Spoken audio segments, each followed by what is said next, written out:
नमस्कार दोस्तों, स्वागत है आपका दैविक सिद्धि साधना चैनल में। इस चैनल में हम लोग आपको सभी प्रकार की अद्भुत अलौकिक सिद्धि साधना के बारे में बताएंगे, जिनका उपयोग करके आप अपना और अपने परिवार का भला कर पाएंगे। आज हम लोग बात करेंगे इंद्रजाल वशीकरण मंत्र के बारे में। यदि हमारी बताई गई बातें आपको पसंद आए तो हमारे चैनल को सब्सक्राइब जरूर करें। तो चलिए शुरू करते हैं। जय जय श्री राम, हर हर महादेव। इंद्रजाल वशीकरण मंत्र। वशीकरण के विभिन्न उपायों में तंत्र, मंत्र, यंत्र और टोटके का विशेष महत्व है, जिनका गहरा संबंध इंद्रजाल वशीकरण मंत्र से भी है। इस बारे में कई मान्यताएं और नामकरण है। कोई इसे काला जादू, माया जाल या तिलस्मी कहता है, तो कोई इसके वशीकरण के अटूट टोटके को और उपायों वाला मानता है। वैसे इसमें मायावी या क्षण भर में भ्रमित कर देने वाली अद्भुत विद्या का भंडार है, जिसकी बदौलत वशीकरण और सम्मोहन के अतिरिक्त रोजमर्रे की जिंदगी में आने वाली अज्ञात बाधाओं को भी दूर किया जा सकता है। इसका असर और सच इसके प्रति अटूट विश्वास पर निर्भर करता है, जो अति प्राचीन काल से किया जाता रहा है। ऐसी मान्यता है कि इंद्रजाल वशीकरण की कल्पना, वर्णन और व्यवहारिक उपयोग भगवान दत्तात्रेय द्वारा दी गई थी, जिसका वर्णन चाणक्य के अर्थशास्त्र, ओडिशा के राजा प्रताप रुद्रदेव की बहुचर्चित ग्रंथ कौतुक चिंतामणि और सोमेश्वर के मानसोल्लास ने भी किया गया है। इसमें तरह तरह के अचंभित कर देने वाले प्रयोगों को बताया गया है, जिसके लिए घोर साधना, अनुष्ठान और अभियान की आवश्यकता होती है। इसका रहस्य आज की अत्याधुनिकता और विज्ञान प्रदत्त सुविधाओं के बावजूद अनबुझ बना हुआ है। इस विद्या को आत्मसात करना और सहजता के साथ उपयोग में लाना सबके वश की बात नहीं है। यही वजह है कि कोई इसे भ्रमजाल कहता है, तो किसी के लिए महज तिलस्म के सिवाय और कुछ नहीं। तो दोस्तों, आगे बढ़ने से पहले वीडियो आपको पसंद आ रही हो तो चैनल को सब्सक्राइब जरूर से करें।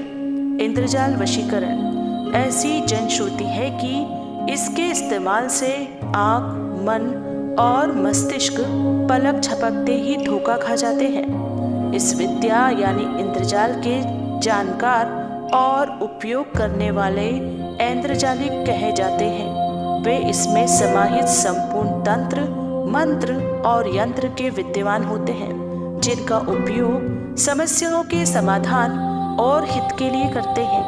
उनकी मंशा किसी के अहित करने की नहीं होती है।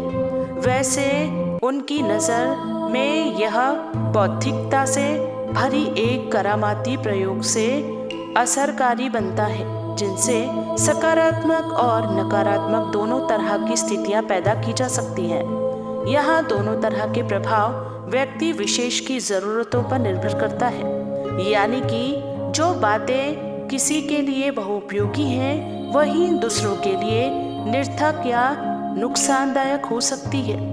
परंतु इसका प्रयोग अगर मानवीयता के विरुद्ध किया जाए तो उसे किसी भी दृष्टिकोण से स्वीकार नहीं किया जा सकता है। इंद्रजाल को समझना सरल नहीं है, क्योंकि इसमें वर्णित सारी बातें प्रतीकों, मुहावरों और संकेतों के जरिए कही गई है। हालांकि इनमें वैदिक मंत्र, अभिमंत्रित यंत्र या फिर इस्लामिक टोटके और सीधा वार करने वाले शाबर मंत्रों का अद्भुत संग्रह है। इसमें संकलित भगवान शिव को समर्पित तंत्र, मंत्र, यंत्र के बारे में इसके जनक दत्तात्रेय का कहना है। प्रमण काम क्रोध वश रहु, त्याहीकरण सब कीलिक भयु, कहो नाथ बिन कीले मंत्रा, अरु सिद्ध होए जिमितंत्रा। ब्रह्म काम क्रोध वश रहु, त्याहीकरण सब किलिकती भयु, कहो नाथ बिन कीले मंत्रा, अरु सिद्ध होए जिमितंत्रा।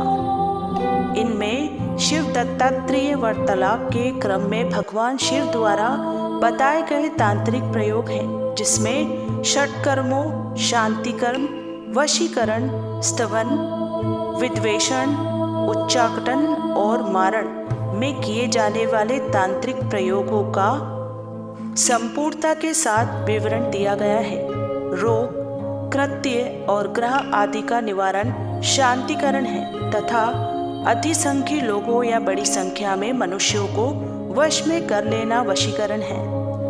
चलते हुए को रोकना स्तंभन और परस्पर मित्रता या मधुर संबंधों की प्रकटता में दुश्मनी उत्पन्न करना विद्वेष एवं स्वदेश से निकलकर दूसरे देश में जा बसना उच्चाटन कहलाता है। इनके अतिरिक्त जीवधारियों के प्राण लेना मारण कहा गया है।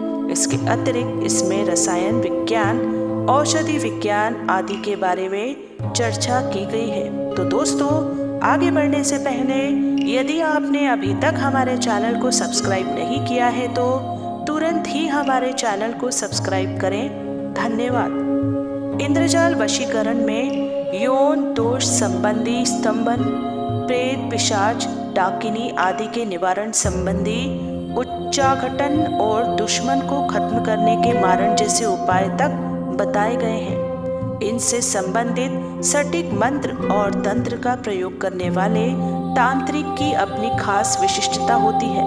वैसे इस आधार पर भ्रमित करने वाले अधकचरी जानकारी वाले तांत्रिक की वजह से ही इसे काला जादू कहा गया है, जो अर्थहीन और अहितकारी होता है। रहस्यमयी इंद्रजाल के बारे में चाणक्य के अनुयायी काममंडक ने कहा है कि इसके जरिए किसी शासक का या राजनेता द्वारा लोगों को सामूहिक तौर पर वशीभूत किया जा सकता है, जबकि यदि उनको अपनी बातें मनवाना आसान नहीं है क्योंकि वे तर्क वितर्क करते हैं या फिर आक्रमण कर सकते हैं। इंद्रजाल वशीकरण की साधना सरल इसलिए नहीं है क्योंकि इसमें 3 तरह की साधनाओं को संपूर्ण विधि विधान के साथ एक सूत्र में पिरोया जाता है। वे यक्षिणी, अप्सरा और देव की साधनाएं हैं। इसे अभ्यास के साथ साथ संपूर्ण से सीखा जा सकता है। इंद्रजाल के संदर्भ में एक और भ्रांति यह है कि यह एक समुद्री पौधे की है जिसमें पत्तियां नहीं होती है। हालांकि यह कुछ पहाड़ी स्थलों पर भी मिलता है जो मकड़ी के जाल की तरह होता है।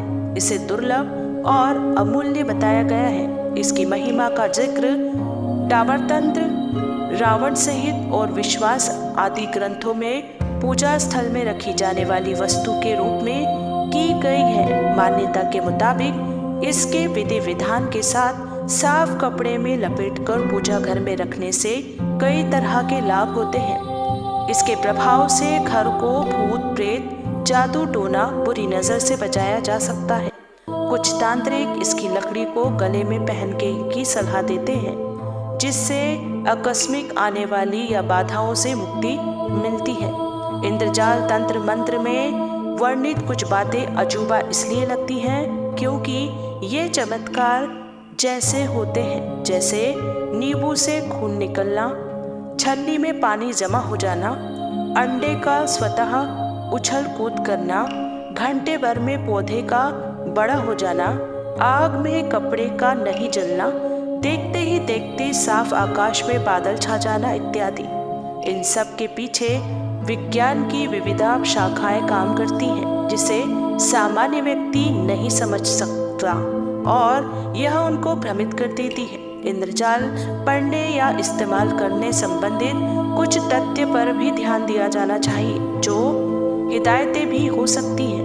वे इस प्रकार हैं। इंद्रजाल के मंत्रों का प्रयोग सावधानी से करना चाहिए, क्योंकि इस मंत्र से जल को फूंक कर किसी को पिलाया जाए तो वह व्यक्ति विषुप्त हो सकता है। इसका प्रयोग बगैर किसी मुहूर्त के कभी भी किया जा सकता है। इस बारे में एक दोहा है, व्रत तिथि वासर नियम नहीं, हवन नक्षत्र नहीं, तंत्र मंत्र साधन करें, शीघ्र सिद्धि हव जाहिम।